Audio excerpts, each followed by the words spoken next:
Oh, your carpet looks so nice. You look cute too. How are you? Thanks for coming. You ready? Yes, ma'am. Let me set my bag down. Oh, yeah.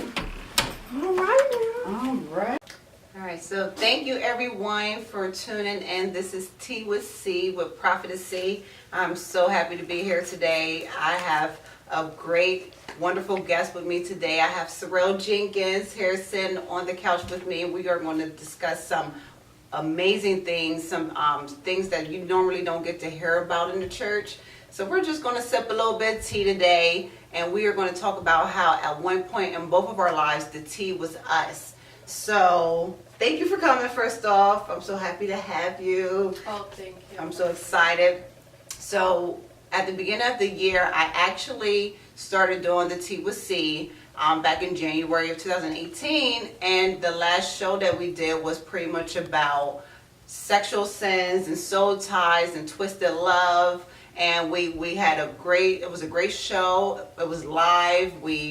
Some people got delivered. And like a couple weeks later, I found out that I was doing pregnant. So the tea was on me at that point in time. I ended up being the topic of discussion. Of course, I kept my son. It was very hard. And you were there because you remember when I had to call you. I was like, I don't know if I can do this because I'm pregnant and I'm prophetess and people are going to look at me funny and people are going to say whatever they're going to say. And I don't know if I want to walk through that. And I remember even at that point in time, you were like, well, I had to do it before. You can do it because I've done it before. You'll get through it. And you really talked me into, not even getting an abortion because that's really what I wanted to do. So I wanted to bring you on, of course, as one of the guests, especially with this being a new show, and now we have our win back, and God has graced us to do this once again. He's restored us, and now our stories are testimonies for us now. It gives us the grace and the anointing to actually help other people now. So I'm so excited. So I'm actually just going to ask you some questions to see what happens, and we're laid back, so we sis, so let's do this. So I want you to tell me what actually led you back to church, or what led you back to church at that point in time when you decided that you needed to get some type of Christian help. What made you do that? Well, on this journey back to church at this time, this was actually my second time back to church. I had been to church one other time before. I backslid before. So at this particular time, what had brought me back was the same thing that brought me to church the first time. I was at a point in my life where God was the only thing. That was the only thing that I believe could help me. I really didn't have a relationship with him. I grew up, my aunt would take me to church, things of that sort. So I really didn't know God, but I knew, I had a deepness in my heart to know that God was real, and I just wanted to see what he could do for me, because that was the only thing that I believe could help me at that point in time of my life. That makes sense. So when you got yourself back in the church, you're in the church, you're listening, you're I guess furthering your relationship with God. You're getting closer to him to really see who he really is. Was there any other reason as to what made you go back to church, or was it really just you just knew that you needed help and you needed a relationship with the God that everybody was talking about? Yeah, it was just that, like I said, it was a point in time. It was a dark time where everybody that, like my best friend, I wasn't talking to them at that point in time. The girl that I was close to at the time had moved back down south to her old home. Me and my mom really didn't get along a lot or whatever. We had like an up and down relationship between her. So I did have a child at that time. So I just felt alone. Mm-hmm. I didn't know which way to turn, but I knew church would have to be the answer. It had to be the answer. Yeah. I did at a point in time feel like I didn't want to live again. Mm-hmm. And that was the first time I went back to church. But this time, I just said I'm going to go to church and I'm going to see what this God that people have been talking about. My aunt had been going to church, just of what everybody else had said. I had gone off of, if God could help them, right. God, you're the only person that's left to be able to help me out of what I feel. I know how that feels, child. You're the only one to help. So, I know that just a, background, because of course everybody knows that we know each other. So, it's more, so what happens when me and you reconnect? We haven't talked for a couple years, and we ended up running into each other at church. And at that point, you told me you were pregnant, so you started telling me the story as behind the pregnancy. So tell me a little bit about that. So what happened when you found yourself in a place where you had to seek pastoral help? What made you want to seek further help within the church? Because you were already going to church. Right. So what made you seek even further help while you were there? Well, outside the church, a lot of us feel like the pastor's who we need to go to. So when I was in this time in my life, I knew I wanted to speak with the pastor because that's the thing that we outside the church want to see. We want to see the pastor and see what help we can get from the pastor. I had actually been invited to the church by the pastor's right-hand man. We actually worked together. Okay. And at my job, we had these luncheons that we would pray. It would be a group of people, and they actually let us pray. So that's how actually I got to the church, was through him. So once I got into the church, I asked him to set me up with meetings with the pastor because there was a lot I was going through, and I just needed somebody to release all the stuff that I was going through because I didn't have someone to talk to. So I had asked him to actually set me up with those meetings, and that's how actually yeah. Okay, so you and the pastor, so you set up these meetings with the pastor, and at this point I'm assuming that you're probably excited because you're going to finally start getting the help that you know that you need.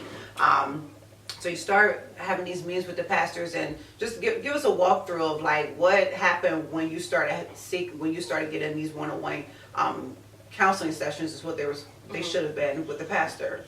So once I got into the meetings, I felt a sense of relief. And like you said, I was very happy because I had all this built up feelings, frustrations, questions, everything. And I just knew church was where I would get my answers from.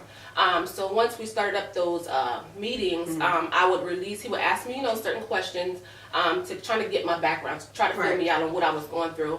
And I could say that I released like everything to this man, everything to this pastor that I was going through, everything that I didn't even release to people that I was close to. I released everything because I put my trust and my vulnerabilities in his hands. Right. And that's how we got, there was a time where we would have these meetings, and he was kind of a charismatic pastor, so he was someone you could get along with. He was kind of, it felt comfortable to talk, to be able to talk to him. Some people you can't talk to, but this pastor particularly, he was somebody you could talk to. And I actually, it opened me up to be able to release what I needed to release to him and to seek that help. And it was one particular time that I came to the pastor in our meeting, and I had let him know, I'm like, hey, because I'm a very friendly person, and sometimes people take my friendliness as flirtation. And I've got that all my life or whatever. But,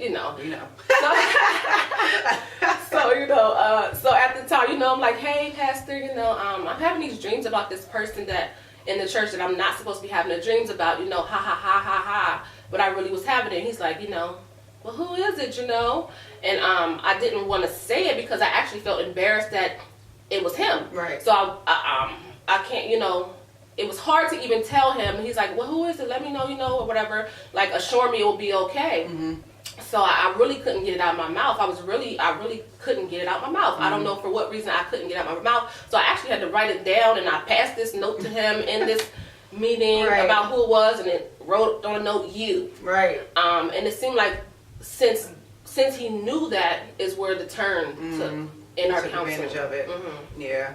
So even in between the meetings and all that, so what started to conspire throughout the meetings? Once you had already told the pastor, I'm having these dreams about you. I'm pretty sure I'm not supposed to, but what am I supposed to do? It was more so like, help me not have these dreams about you, because I know I'm not supposed to have dreams about you. You're a pastor. Not only are you a pastor, but you're a married pastor.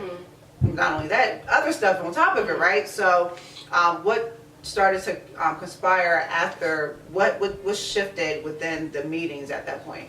At that time, like I said, that actually made the turn, because after that meeting, this is where I got a text from him. Oh, wow. Really seeking more information about why I was having these dreams. What did I feel towards him? So I actually didn't get the help of what I was to do to actually avoid or somehow help me with the dreams, or I didn't get any help on how to deal with that situation. I actually got a pastor who more so came on to me. He felt that intrigue that I had been having dreams about him, and it turned from there. I felt myself even saying stuff to him that I knew was wrong. And it was weird, and some may not understand this, but even when I was saying these things to him, it was like my mind was saying, why are you saying this stuff to him? This is stuff you're saying to him that I wouldn't even say back in the world to a man that I really was attracted to. And I was actually just like texting, and it was like somebody else was texting, if you get what I'm saying. Like spiritually, like it was somebody else texting, because my mind's like, why are you writing that to a pastor? This is a pastor. Why do you even feel this way? So I started, we started texting, and texting led to everything else. Yeah. So the relationship takes its turn. It goes now from pastoral and sheep to kind of like y'all kicking it, y'all messing. It took a totally different turn as to what it was supposed to take. And then you end up pregnant by pastor. So tell me what was going through your mind when that happened? Like, what were you thinking? Well, let me retract. Before I found out I was pregnant, I actually had came to a point where all through this relationship that we were having, I knew it was wrong. I knew my mom didn't raise me like that. So up until this time when I found out I was pregnant, I tried to break it off with this pastor 2 times before this actual time. I tried to break it off to him, but during those times, he would cry. He would break down and cry, and now that I look back, it was more manipulative. You know what I mean? But he used it against you. He used when I was trying to break it off to pull me back in. So this 3rd time, I was praying. I would always pray to God, no matter what we did. I would always go home and pray. And I would always say, God, remove these feelings I'm feeling, because I knew they weren't right. So this particular time, I didn't care what you was crying. I didn't care if he was crying. I didn't care what you would do. I had to break it off with him. I remember calling him at my job, telling him to come to my job because I had to tell him something. So I told him, I don't care. We can't do this anymore. And I actually broke it off, and that was the end. I felt a slight relief. And then I went to the doctors. After this time of breaking it off, after this time of knowing I'm not going back, we cannot do this anymore. What was the last time? This last time. It's always the last time, I'm telling you. The doctor says, surprise! So surprised if that's something? Yes. That's exactly what happened with me with Justice when the guy that I was messing with at the time, I knew that I wasn't supposed to be sexually active. Like, I knew that was one of the vows that I had made to God, was that, you know what, God, if you get me out of this bad relationship that was previously, and I'll say, I'm not going to have sex anymore, because I knew that I wanted to save myself from my husband. And that was a vow that I told God, if you clean me up, I won't have sex until I'm married again. So when that happened, I knew I was wrong. I was like, God, I know I'm not supposed to be having sex with this guy. And we had sex not even that many times, maybe 3 times actually. And on that 3rd time is when I knew it was over. I was like, I'm done. I can't do this anymore. And I broke up with him probably like 2 weeks after that happened. But then, of course, 4 weeks later, I found out I was pregnant. I'm like, of course. As soon as I'm breaking up with him, I find out pregnant. I'm like, God, this doesn't make sense, because I just broke up with him and now I'm pregnant. So I can only imagine what was going through your head, because the thoughts that were going through my head was like, okay, God, are you telling me to stay with this man? Are you telling me to, work it out? Or I know I'm not supposed to get an abortion, but I don't feel as though I can walk through this. Like, this is just a really messy situation. And I know that the people were going to ridicule me. I know I was going to be prosecuted for it. I knew people were going to look at me funny now, because it was this, this person that was, this young emerging leader in the city, where people were actually starting to, gain attention on, and now all of a sudden she's pregnant out of wedlock with her 4th child. So tell me, how did you deal with that? Well, so it was kind of, I knew I wasn't getting rid of the baby. I knew that for a fact, because in my past I had an abortion that no one knew about. But I had made a vow to God at that point in time I would never abort another child. So when this happened, I knew for sure I was not getting rid of it. So it was more so just preparing myself to have to deal with it. I'm getting ready to bring another baby in the picture, and it was kind of hard because it was with the pastor. It was with a married pastor at that. So it was just a lot of things going through my mind about the backlash that I would get from the church, and I can really say that it really was hard, but in a sense, it really wasn't. I just knew I was going to go through it, and whatever I was going to go through, that's what I was going to go through, because I knew I was not getting rid of this child. Yeah. I knew, I just knew I wasn't getting rid of the child, and I just prepared myself for whatever was to come, and I continued to pray through it. I had to tell him a little bit came back in my life because he knew I was pregnant, so he would take me to the appointments, things of that sort, but we never became any intimate. It was like the moment I found I was pregnant, whatever hold he had on me wasn't there anymore. Oh, wow. So there was no attraction anymore. So anytime he tried, it was always shut down. In the sense that I even ended up telling him, you got to tell the church. You have to tell your church. You're a pastor. You have to tell the church. I'm the person telling him he got to tell the church. And that's kind of weird, because I would think you would want, as the pastor, to go tell the church and get things situated. And I just felt myself being the encourager to him, in a sense. Like, you have to tell the church. And I just took on whatever was coming with it, and just. So what did come on with it? Like, what was the backlash of that? Like, did you stay at the church? Did you leave? Like, what happened with that? I did stay at the church for a little while. It was just, nobody came to me. Nobody wanted to. This is where I get emotional. Yeah. Okay, take a breath. Take a breath. Okay. Nobody came to help me. Nobody. Yeah. That sucks. Not one. Yeah. That has to be hard. So, like, did it make you change your thoughts on, like, God? Did it make you change your thought on what you had at that point found out about God? Did you feel as though it was time for you to maybe go back into the world? Like, did it force you to go back into the world, or what did it force you to do? Didn't make me question God. It made me question church. So, and at that time, I put them together. Yeah. At that time, it was like church. So it wasn't like more so I was kicking God out the picture. It was more so I was kicking church out, because even when I started the church, no women embraced me when I came. So I feel like that was a loophole that could have been avoided if the women would have. If the women would have supported you. Yeah, if I had a woman to talk to, not excuse, but I just feel like that was a loophole. But yeah, it actually hardened my heart a little bit about church. Yeah. And since so I just like kind of stepped back from church at that point in time. So when you get pregnant, you leave the church eventually, and then at what point in time were you able to strengthen yourself to get back into church? Because now you're currently in church now. So what strengthened you to go back to church? Actually, God used my mom. Crazy to say. Yeah. My mom, he used my mom. My mom was actually going to a church that you were attending at the moment. Yeah. And she invited me to church. You need to get back. She knew you need to get back in church. You need to get back in church. And she just invited me to church one day. I wrestled with it. I knew you were down there. I knew we were, we weren't talking. So I'm like, I'm not going back down there because she's down there, So we both been through a lot. We've both been dragged through the dirt. We've been, people talked about us, but we did really good.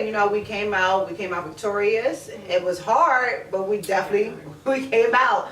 We came out, and glory to God for that, because He kept us at some very hard times, because it didn't get easier. Even after that, it got a little harder. So it's a blessing to be able to sit here and say, we've been through and we've gotten through, and now we're able to encourage other people. And you're actually doing pretty well yourself now. You have a nonprofit as well, correct? Yes. All right. I do have a nonprofit in the rebranding and in the just the birthing stages right now.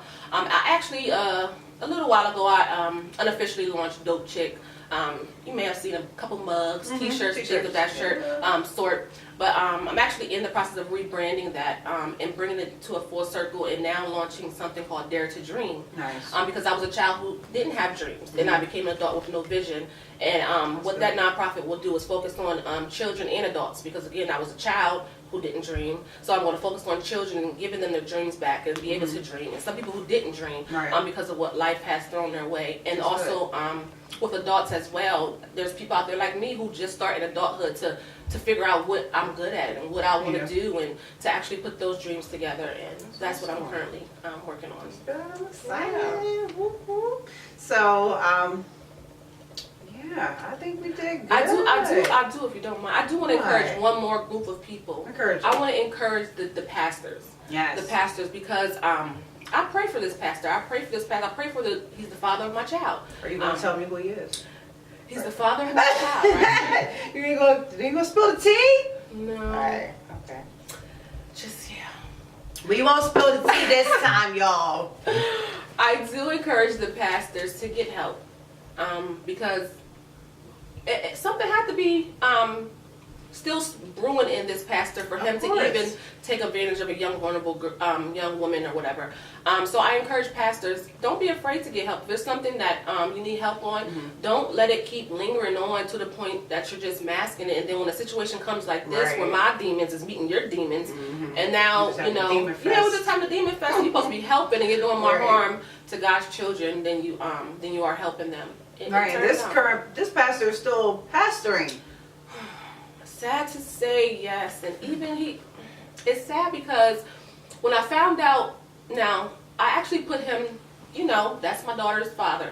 So I don't even know if he's still with his wife. I never knew that. I just focused on my life and getting me back together. Yeah. But it was a time when I was working, and a friend of mine had sent me, "Hey, do you know your baby dad is dating this young girl?" I'm like, "Huh?" Right. So look at this picture, right? It's sad. I started crying because of the girl's younger than me now. Wow. And this is That's what happens when crazy. pastors don't deal with what they're going through. What And they're then the going through. congregation are being blind. They're actually intentionally being blinded to what. There's no way that this Right. pastor. There's no way that the congregation knew that this pastor wasn't doing what he was doing. No way. Right, exactly. There's no way. Especially if now he's still doing it. No way. That's crazy. Yeah. We're definitely gonna pray for him, and Yeah. I'm just glad that you came out of it. You did what you had to do, and Thank you. so thank you for coming. You did so No good. This was problem. awesome. Thanks I'm for glad to having have you. T with C, Prophetess C. I thank you for tuning in. I hope that you got something out of this. As you can see, we've both been through some stuff. We've both been the topic of discussion. And at this point, we're not letting it take us down. We're not letting it keep us down. We're going higher, and we're just going to soar even higher. So I encourage everyone that's watching to soar, regardless of what past mistakes you made, regardless if you're in a fall right now, get back up, because God will show you his unconditional love. He'll show you that you are still chosen. He'll show you that you are still worth more than what your fall is. You are not your past, you are your future, and your future is bright. So thanks for watching. Until next time, see y'all. Yeah.